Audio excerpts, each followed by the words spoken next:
घर में पड़े बेकार बोतल से आज हम बनाएंगे सुंदर डीआईवाई। तो आज का वीडियो बहुत ही स्पेशल है आपकी तरह।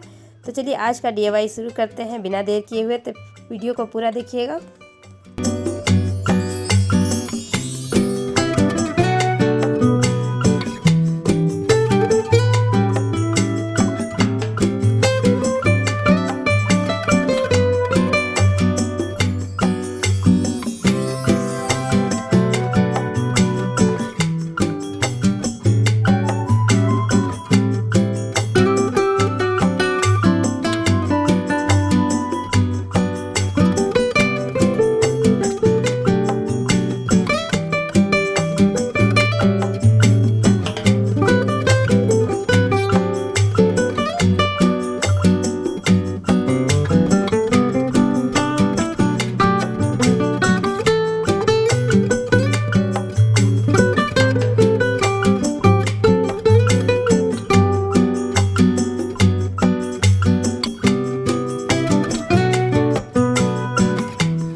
फ्रेंड्स इस तरीके का DIY बहुत ही ट्रेंडिंग में चल रहा है, बॉटल और पिस्ता सेल्स की मदद से क्राफ्ट। तो आप जल्दी से इसे बना लें ताकि आप देर ना हो जाओ। तो फ्रेंड आज का ये DIY आपको कैसा लगा कमेंट में ज़रूर बताएंगे और इस वीडियो को ज़्यादा से ज़्यादा शेयर करेंगे और मेरे चैनल पर नए हो तो सब्सक्राइब कर लेंगे। फिर इसी तरीके का DIY लेकर आते हैं नेक्स्ट वीडियो में। तब तक के लिए बाय बाय, टेक केयर।